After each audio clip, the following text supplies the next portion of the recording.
Several minutes of commercial-free football starts now. Here are the Purple Mortgage Guys. Hey, welcome everybody to another episode of Purple Mortgage Guys. Guys, we got new and improved little setup going here that we're testing out for the first time. So if we get like 5 minutes in and we disappear, I guess we know what happened. But we wanted to hit on this one.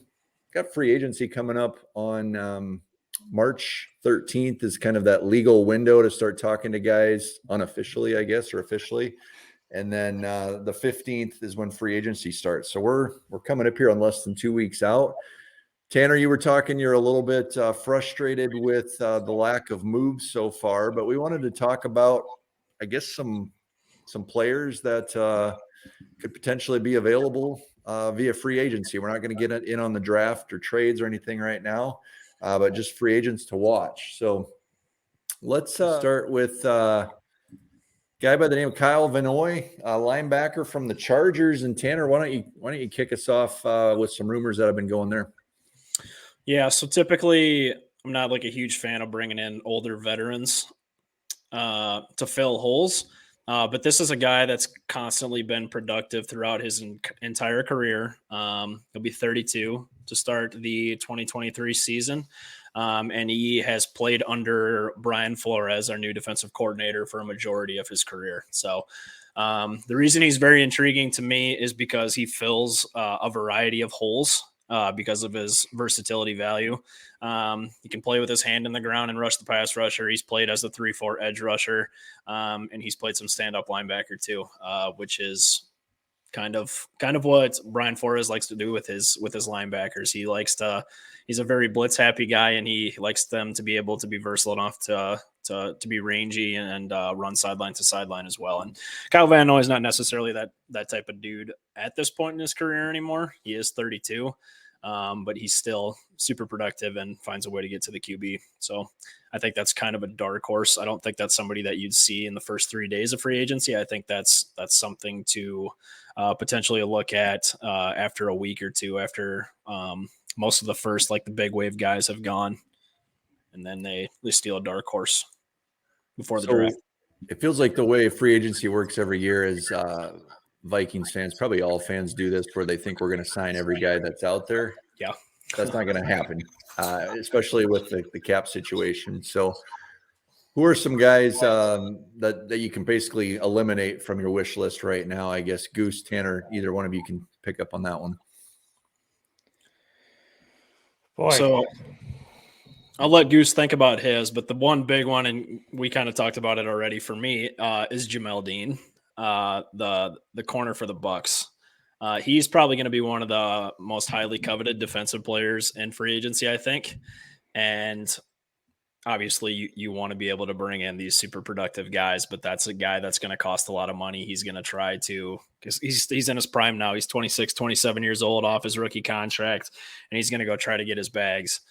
And the Vikings aren't going to be in a position to pay him, I don't think. They have too many holes to fill, I think, on defense, and they can't afford to just throw all of that change at one guy. So I don't foresee a guy like Jamel Dean playing in purple next year. Could be wrong, but I personally don't see that happening.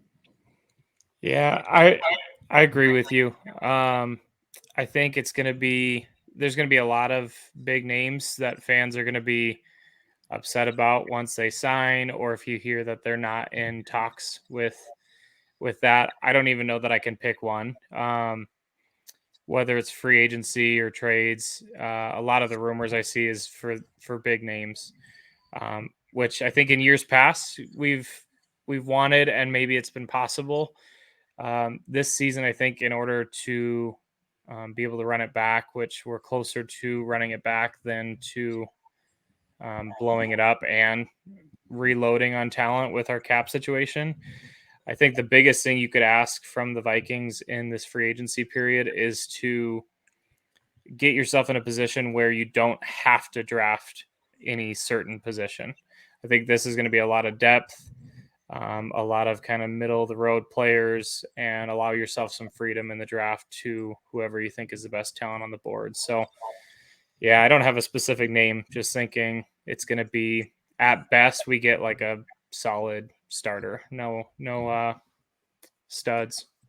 No 2022 Jacksonville Jaguars stuff coming down. No, But if unfortunately you look not. back on that historically too, I feel like if you look back in free agency, from year to year, I feel like there's always just a handful of guys every single season that go and get paid after their rookie contract and then they fall off the earth. So there is a lot of risk with that as well. Yeah. So I'm not, obviously there are players that I would prefer to have on the team, but I'm not all for especially us when we're in a tough cap situation right now. It doesn't pay to throw all of your money at a highly coveted corner or a pass rusher or whatever else you're looking for on your team.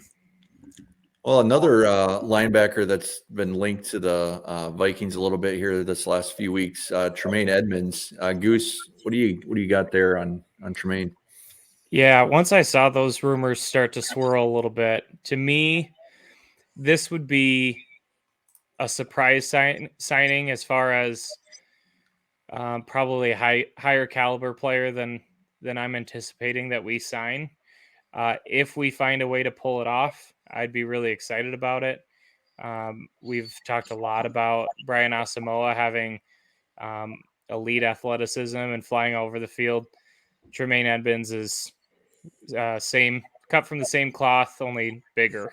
So I think if you had those two flying around the field in Flores' defense, it would be something to watch. So I'd be really excited about it. I don't see it happening, but I would love it if Kwesi found a way to make that work. Tanner, more on Tremaine? Yeah, linebacker is one position on Flores' defense that's incredibly important because he loves to send those guys. And I think I read, actually, let me see if I can pull up the statistic quick because I'm pretty sure it's accurate. Per PFF. Oh, no, I can't find it. Oh, here we go. I think he was like one of the top in the league. Like he had the best pass rushing grade amongst all. Yeah, he did. He was number one in the league. In coverage. Top coverage linebacker in the league last season, and he ended number 5 in blitzing linebackers grade. So super important. Flores loves guys. He likes to send those guys a lot. So that's one position that if they are going to try to find like a top tier fella, that's going to be the position I think that they target. And Edmonds fits that bill. Big, fast. And it's coverage, athletic. 6'5", 250 pounds, runs a 4.5 40. So he's a freak of nature. It'd be fun to see him. He's kind of, and maybe Goose, you've said this already, not on the show, but I know we've talked about it just at work and stuff. He's kind of like what we wanted Anthony Barr to be, in a way. Yeah. Big, athletic, fast, strong. My issue with Anthony Barr all the time is it just seemed like there was always an effort issue there. So I'm not sure. I haven't watched Edmonds enough to know if he has a problem like that, but he continues to grade out relatively high every year, so I don't think it's an issue. So a third linebacker that you guys have talked a little bit about, Devin Bush, Pittsburgh Steelers. Obviously, you got the Flores connection there as well. Tanner, why don't you tell us a little bit about Devin? Yeah, so Devin was one of the top, if you guys remember, linebackers coming out of the draft. Actually, probably the top linebacker. I don't know how many years ago that was. 4 years ago, probably, because they didn't pick up his fifth-year option. But he's just constantly been hurt since he's been in the league. He doesn't see the field a lot, and when he has, he actually hasn't really played that well. But this is a guy that has a lot of speed as well, and this one probably makes a little bit more sense from a financial perspective. Because you can probably still get some pretty good productivity from him and not have to pay him like $9 million a year. And then you can address some other positions as well. But much shorter than Tremaine Edmonds. I think he might actually be under 6 foot. I don't have his measurables up in front of me, but smaller linebacker that runs really well. Just hasn't been able to stay on the field. So we'll see. We'll see if that's somebody that Flores wants to bring with him. So of those three, I guess on the linebacker position there, for what they're likely to get paid, which of the three would each of you guys want on the team? Which one of those three? Bush, Edmonds, Vinoy. You can go first, Goose. Not because I think it's realistic. But I think I'm at the standpoint of, and I might be the minority here. Tremaine Edmonds would be exciting. It'd be a splash. I'd be pumped, especially if we didn't. I think at this point, if we can afford him, would be the biggest surprise. The other two, I would probably feel better about working with Eric Kendrick's contract and getting him to stay around with Asamoah. Definitely doesn't have the athleticism as Bush, but injuries bug the heck out of me. I can't stand players that can't stay on the field. Yeah. Vinoy is going to be, an aging player as well. And so if you're just getting rid of one for the other, definitely has a different skill set than Eric Kendricks, but I'll take EK back. So if I get to pick one of those guys and we can make the contract work, give me Tremaine all day. So my actual solution that I'd like to go with before the season starts is actually going to be via draft, because those guys are productive and cheap, and I think this is a really good class. That's an episode for another day to dig into some of those guys, but if you're going to make me pick one of the three from the ones we talked about, mine would actually probably be Kyle Vinoy. And it's not necessarily that I think he's going to start as one of those two linebackers in the middle there alongside Brian Asamoah. I think he is going to be versatilized as an edge rusher. And like Flores, we talked about this before. He runs some really weird stuff. Like he runs like 3-3s where he'll have 3 D linemen and then like 3 stand-up linebackers on the field. And those 3 linebackers are usually all pretty good in coverage. But that third linebacker could be used as an edge rusher as well, which gives you your 4-2, and then you can use your dime packages if you want. So I like Vinoy because I think he's still productive, and I think at 32 years old, you can get him on a really good deal. Devin Bush scares me. He can't stay on the field, and I think Tremaine Edmonds is just too expensive. I don't want to pay a linebacker over $10 million anymore. I'm not about that.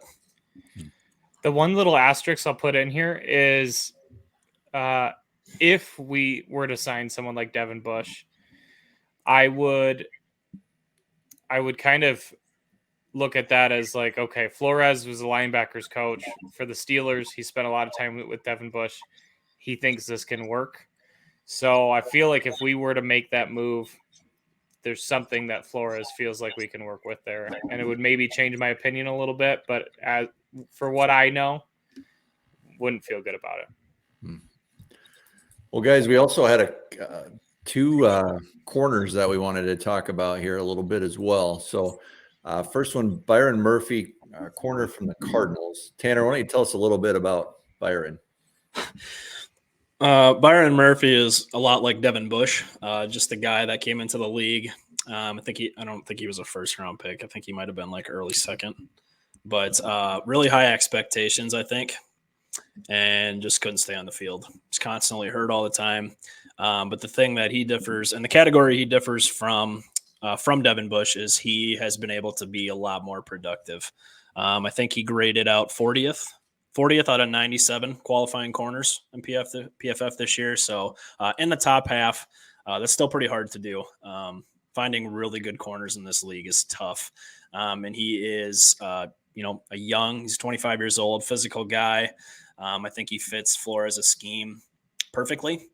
And it's just another player that I think you can get a cheap deal on because he has been hurt so much and probably still have, a low risk, high reward type of scenario because of the versatility that he offers as well. I think there is some punt return value there as well.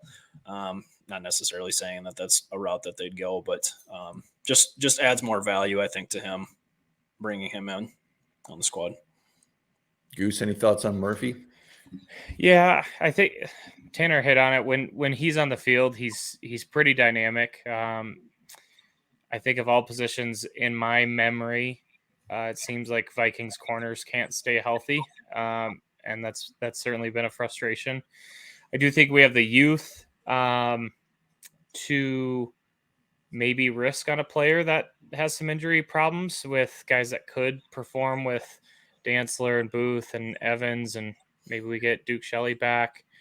If you get a complete room in there, then maybe take a risk on a guy with some high upside like Murphy.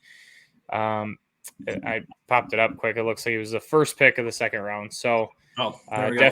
definitely high draft pick, who's got some potential, and I like his physicality. So one thing to be topical, I think that could play in our favor is he's coming from the Cardinals, who just graded out as the second to last team from the players voting as far as an organization to be a part of, and the Vikings at first. So there could be some of that playing into it as well.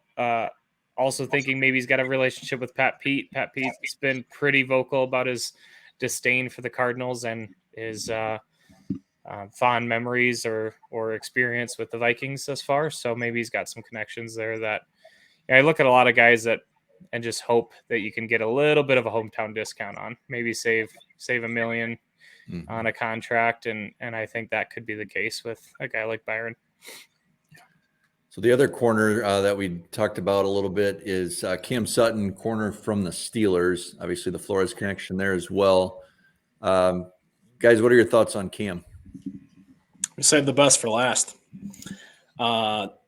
If you're on Twitter, this is probably the name that you see the player linked to the Vikings the most often, and it makes just a ton of sense. One, cornerback is a position that we obviously it seems like we need just because of how many yards we gave up through the air last year. He graded out 24th out of 97 qualifying corners on PFF. So he had a fantastic season. He has versatility to play inside and out.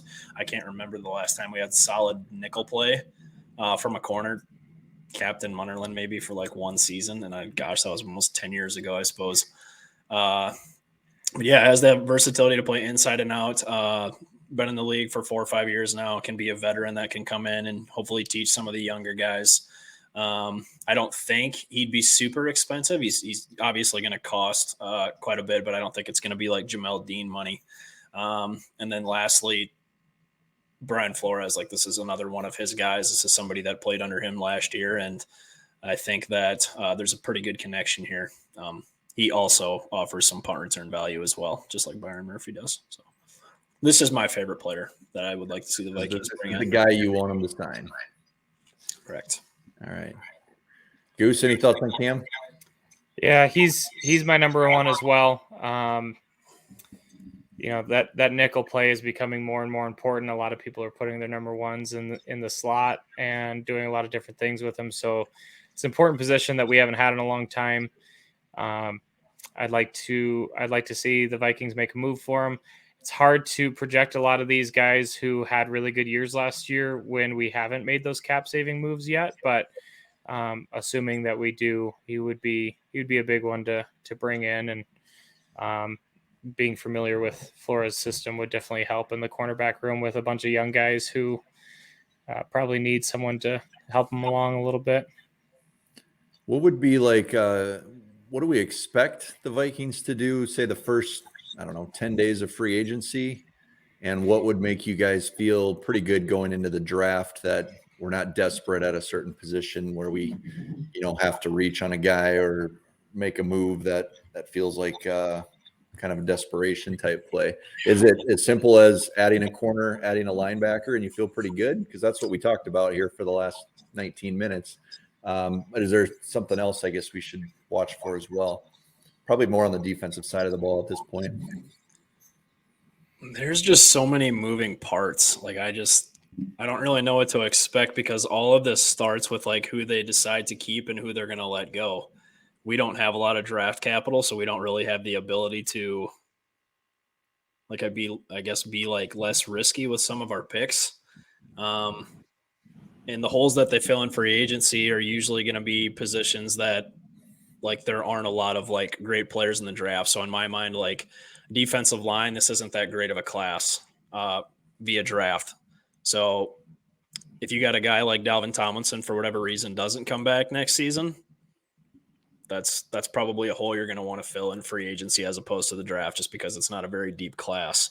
So I just don't like, I see that could be a position that they spend a lot of money on. in the first couple days that we didn't really talk about. And I think like positions like linebacker and corner, like these are very deep classes at that position. So I could see them maybe addressing that in the draft as opposed to free agency and spending all that money. But it just comes down at the end of the day to who they decide to keep and who they want to let go. Tanner's lots getting of contracts. Tanner's getting antsy. He wants some moves. He wants some Every movement. year, new regime and nothing changes. It drives me absolutely crazy. So Adam Thielen, Danielle Hunter, Dalvin Cook, all these guys, like I just want to see what we plan on doing with some of these guys. Sounds like there was contradictory reports here on Friday of Delvin either staying or going. There was, I don't remember the two talking heads. They were national guys. One said they think he'll stay, and the other thought he's gone. So, yeah, we need to see what we have to work with and what holes need to be filled before we can really predict a lot of this stuff too, I guess. So. Mm-hmm. Yeah, one position that I'm worried about, we haven't talked a lot about, and it's because I don't. There is a strong draft option, and there's some in-house options, and that's Garrett Bradbury. I think if you don't re-sign Garrett, and you don't get someone maybe like Connor McGovern, there is people that you can draft, but with our limited draft picks, if one or two that you like starts to go, and you don't have the ammunition to now trade up, that scares me. So that's kind of embodies the general idea of what I want the Vikings to accomplish in free agency is get someone that you can absolute worst case scenario put on the field and play. Like I don't love it, but if Kyrus Tunga ends up being our D tackle day one of the season, like I think that's passable, and that's what I want from our free agency class. We've all seen Schlotman without any practice being a turnstile. You got to have a good center or like a passable center. So that's probably one to look at as well. But yeah, that's a super important position. I'm glad you covered that. Yeah, we'll have to do another one of these probably on the offensive side of the ball because we didn't talk anything with receivers, which it sounds like the free agents, the class for free agents in the receiver position is pretty weak this year. Yeah, I think right before free agency opens up and we've seen some of the moves, we'll definitely come back with another episode and kind of see what it's looking like right before we get started. Yeah. Well, let's do another one next week, guys, on the offensive side of the ball. And then we want to do one right before the 13th. So we can, we're going to have Tanner and Goose's wish list of opportunities out there. Hopefully they've made some moves for Tanner's sake so he can quit pouting about that. And we'll see where we're at from there. So, all right, everybody. Thanks for joining us. Purple Mortgage guys. We love to do home loans. We love to talk Vikings football. So if we can do either one of those, make sure you hit subscribe, leave us a comment, and we'll be back again soon. Have a good weekend, everybody.